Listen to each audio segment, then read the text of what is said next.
Oi, pessoal, tudo bem? Meu nome é Amanda, eu sou acadêmica de odontologia e hoje eu vou apresentar um tema muito importante dentro da cirurgia bucomaxilofacial, que é a prevenção de lesões neurológicas durante a cirurgia no terceiro molar mandibular.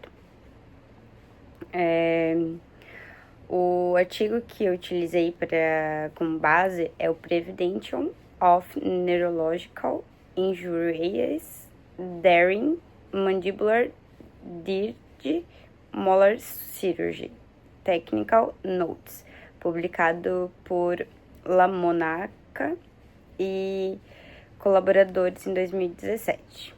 É um tema super relevante porque a extração dos terceiros molares é um dos procedimentos mais realizados em odontologia, né? Mas também é um dos que podem causar complicações se alguns cuidados técnicos não forem seguidos, né? Principalmente lesões nos nervos alveolares inferiores e lingual. Então, essas lesões neurológicas, elas podem gerar dormência, formigamento ou até perda de sensibilidade em regiões como lábio, queixo, língua, e isso pode ser um impacto enorme, né, na qualidade e vida do paciente. No artigo, os autores citam que a incidência de lesões do nervo alveolar inferior varia de 0,26 a 8,4%, e a do nervo lingual pode chegar até 22% em alguns estudos. Então, ou seja, é um número significativo e a gente, como futuros cirurgiões dentistas, né, precisamos dominar as técnicas que ajudam a evitar esse tipo de complicação, né? Então, o objetivo do artigo é justamente descrever medidas e cuidados técnicos que podem ser adotados durante a remoção do terceiro molar mandibular para prevenir lesões neurológicas, especialmente nos nervos alveolares inferiores e no nervo lingual. Então, é mais do que uma revisão teórica, o artigo ele traz dicas práticas aplicáveis no dia a dia clínico mesmo, né? Então,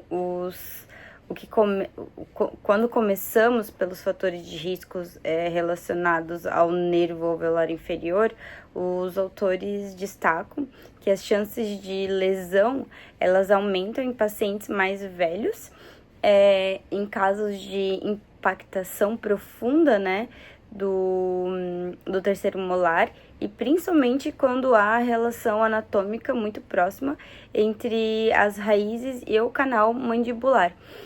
Além disso, o risco também está ligado à experiência do cirurgião, né? Profissionais menos experientes tendem a causar mais traumas e a técnica mais agressivas, como remoção excessiva do osso ou uso incorreto de instrumentos de alavanca que podem comprimir ou até mesmo estirar o nervo, né? Então, já quando falamos do nervo lingual, o problema está mais em relação à forma como o tecido mole é manipulado.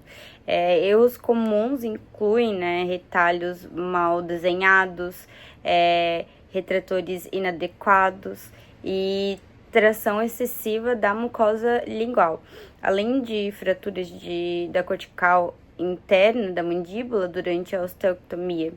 Então, o artigo enfatiza que o nervo lingual está muito próximo da região do terceiro molar.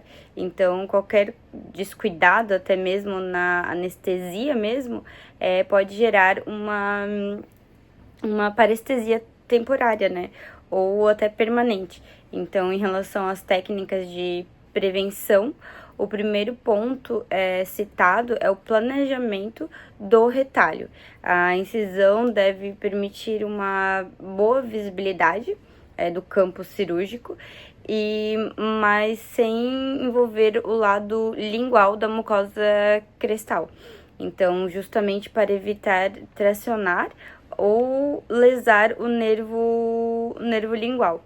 Então, durante a elevação, né, o retalho bucal deve ser levantado normalmente, mas o retalho lingual só o mínimo necessário. Então, com muito cuidado, né, para não deslocar instrumentos em direção ao nervo, né, não deslocar os instrumentais em direção ao nervo. Esse é o maior, né, cuidado que a gente tem que ter. Então, o segundo cuidado é durante a osteectomia. Ela deve ser mais conservadora, principalmente nas regiões distais e distolinguais, né? O succionamento do dente é um passo essencial, porque ele reduz a força necessária, né, para remover o molar e, consequentemente, o risco de compressão sobre o nervo alveolar inferior. O ideal é respeitar sempre o eixo, né, de retirada do dente e considerando a curvatura das raízes, né, para evitar a força em direção errada, né.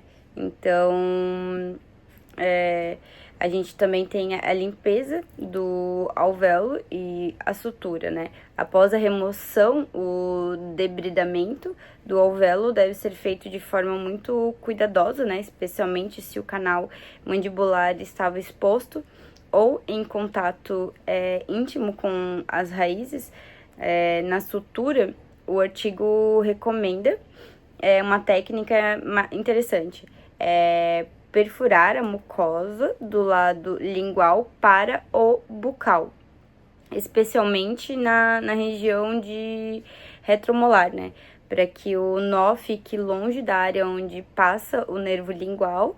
Isso reduz o risco de compressão e irritação pós-operatória. Alguns cuidados, né, específicos com o nervo lingual, falando especificamente, né, sobre o nervo lingual. O artigo orienta o cirurgião dentista a sempre avaliar a integridade da cortical lingual antes e durante a cirurgia. Então, se houver uma fenestração, ou seja, uma abertura na cortical, o risco de deslocamento, né, do fragmento dentário para o espaço sublingual ou submandibular aumenta, podendo lesar o nervo, né? Também é fundamental usar retratores largos e retratores largos e sem bordas cortantes, né, que projetam o nervo em vez de comprimi-los.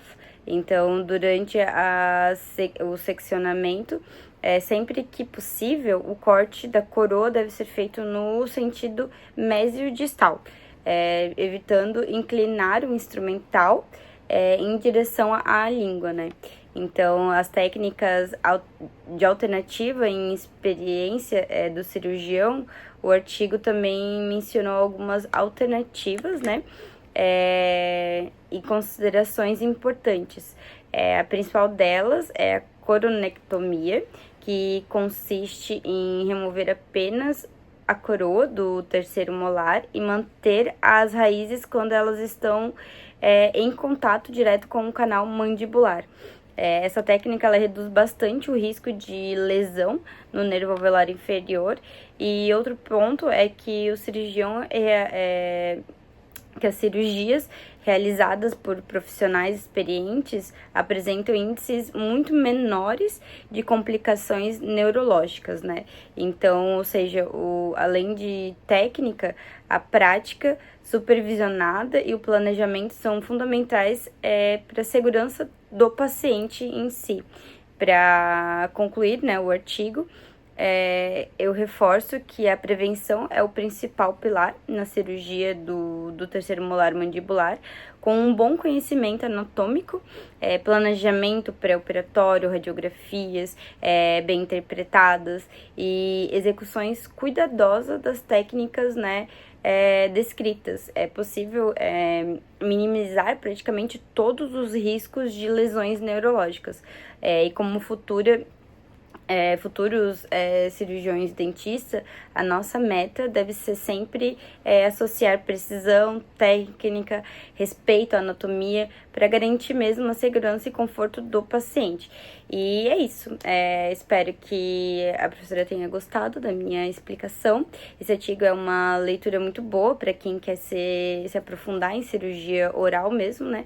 E entender melhor a importância dos detalhes técnicos.